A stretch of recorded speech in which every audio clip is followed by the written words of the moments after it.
All right, here we go with adding. Well, the final uh, end is going to be a schedule, but there are steps you have to take before you get to the schedule. So we're in the moderator's admin area. You click on airlines. Don't ever touch the add edit airlines. We want to add fleet, so you'll go to fleet. I have all the default planes that come in with FSW, and I also have Reaper's Boeing 737 in here. So say you were going to add a FSX SE plane in here. So you go to add aircraft, and here's the information you have to fill out. You don't have to do the two links. So what I do is I go to like Wikipedia.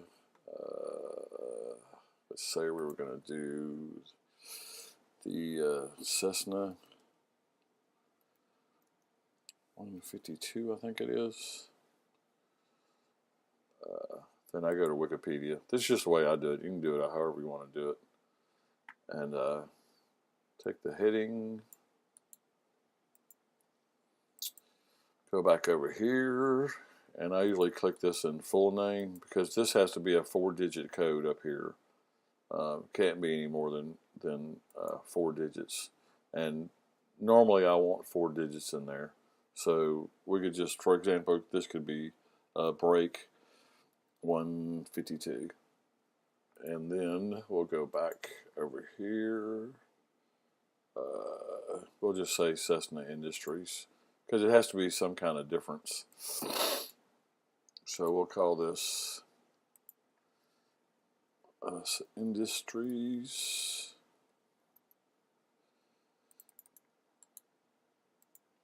Because the information, there has to be something a little different about the two. We'll just take out the Industries here. Registration, it's normally, well, actually I should have made this a C up here. So it's C152.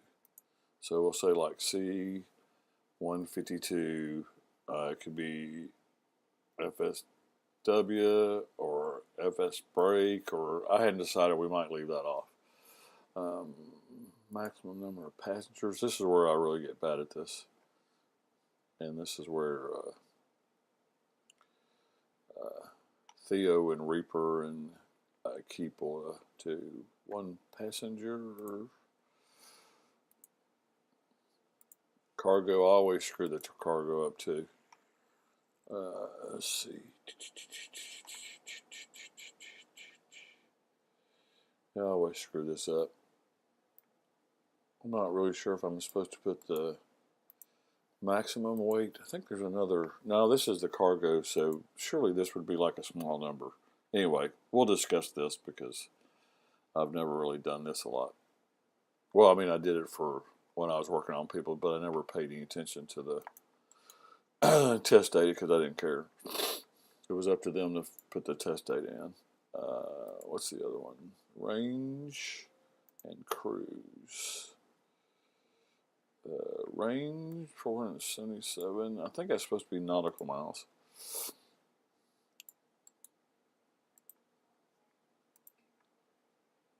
So I'm going to put in NEM. Once again, we have to check on all this stuff. I worked on people's sites, but I just did the HTML, CSS, and all that stuff. I didn't actually do the, where's the cruise speed? There's got to be a, I'm sure y'all are going, yep, y'all are going, there it is, right in front of you, Daryl. How come I can't see it?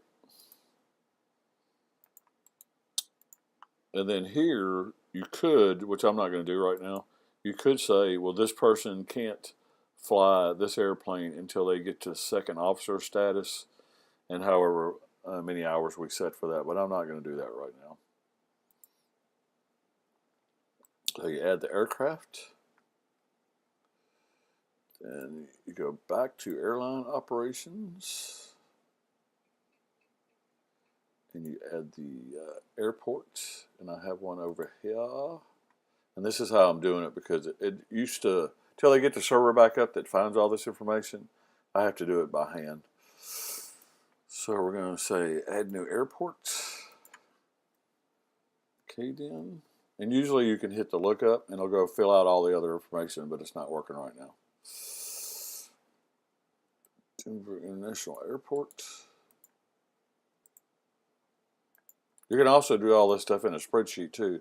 I have to look and see if y'all have the option to import, but you should export and import spreadsheets. You have to use Excel or something like Excel. Well, it has to be a CFV, so basically it has to be Excel. I've been putting in USA up here.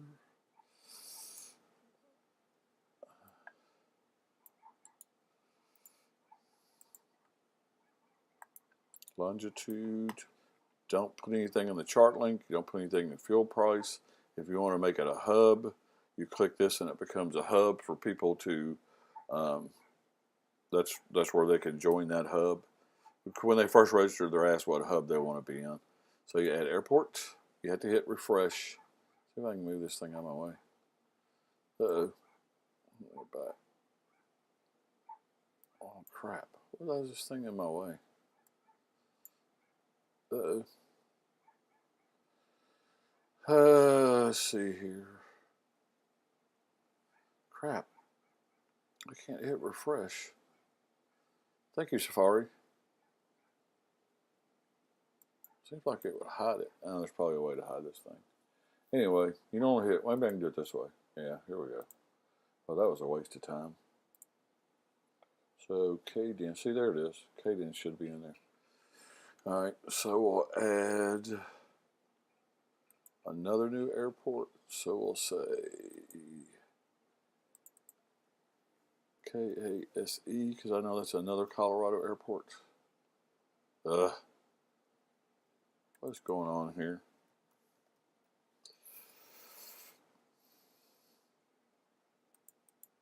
Well, I can't think of one right now, so we'll just use something else.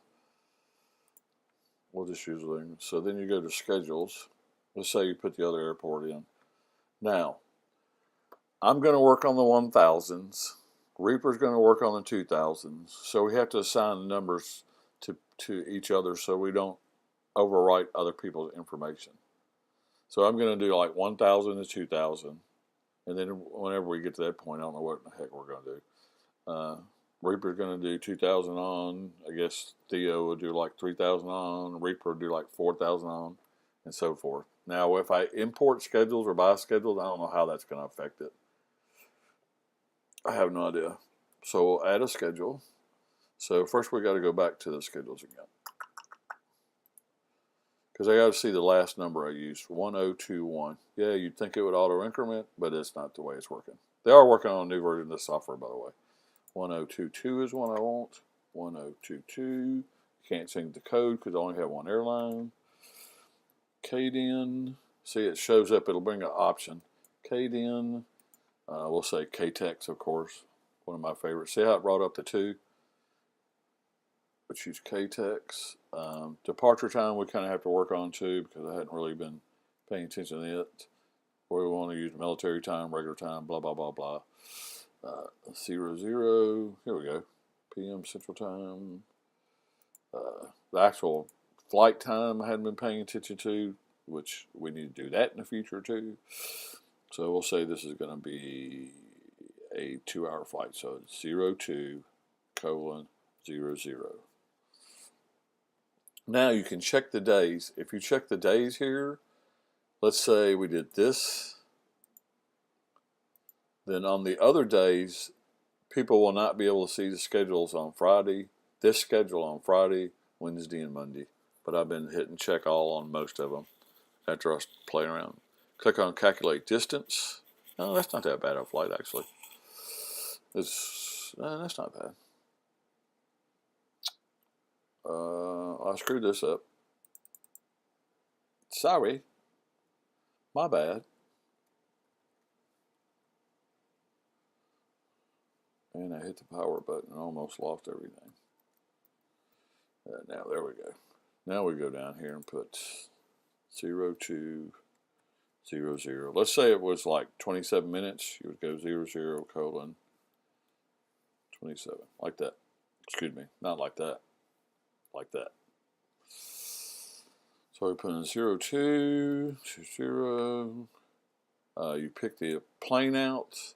So we'll fly in the Seneca, because I haven't picked it yet. I don't think I picked it. Maybe I have. That's the Super Cub. That's the bogus. Oh, we'll use the bogus Cessna I just did. There's the bogus Cessna.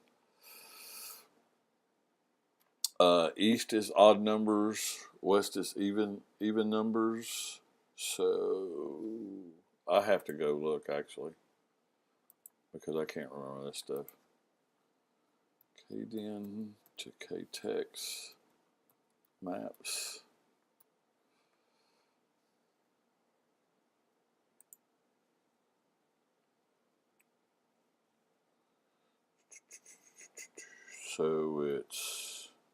So we're going west, so it's going to be an even number. So we'll say 8,000. I have no idea if we have to go over mountains, so it'd be like 14,000, whatever.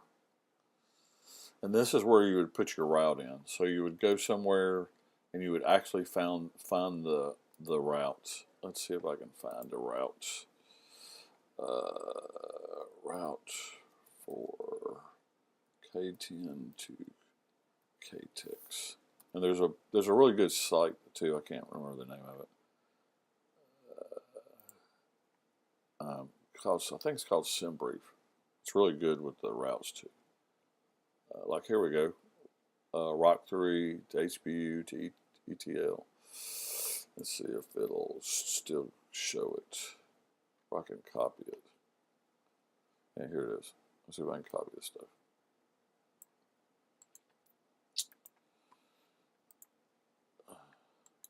It may or may not work. Yeah, it did work. Okay, so there's your route. If the maps were working, you would be able to say to it, and it would show actually your route with your waypoints and so forth. That's not the correct terminology, but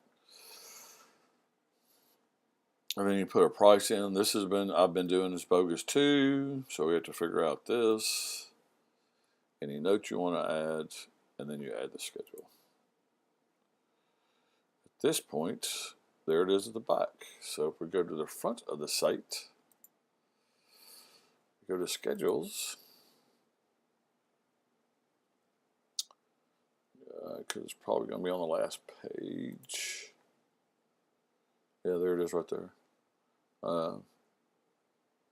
FSB 1022. You can click this to get the information, detail information. See, the map's not working. That's a JavaScript thing. It's a real pain in the arse too.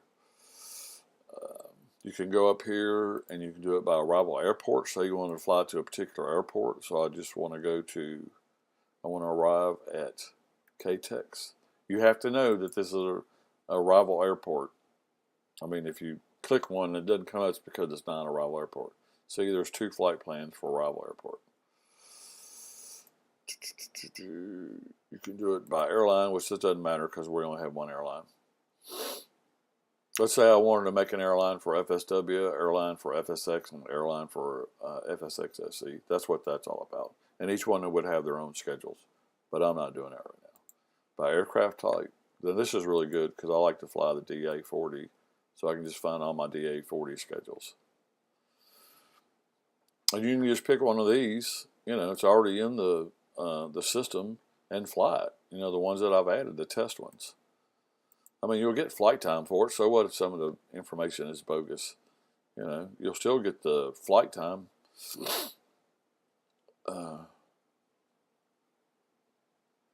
I mean, we can fix it. We should be able to fix it too. We should be able to edit it in the pilots area. This is pretty cool too. By distance, say you want to just do a real quick flight before you eat dinner or something or go somewhere. Everything, less than 50 miles. I like that option a lot because I like to find, see there's short flight there, short flight there. That's pretty much it. That's pretty much how you take care of it. And you know, the other items, I'll just have to do videos on these later down the road. Take care.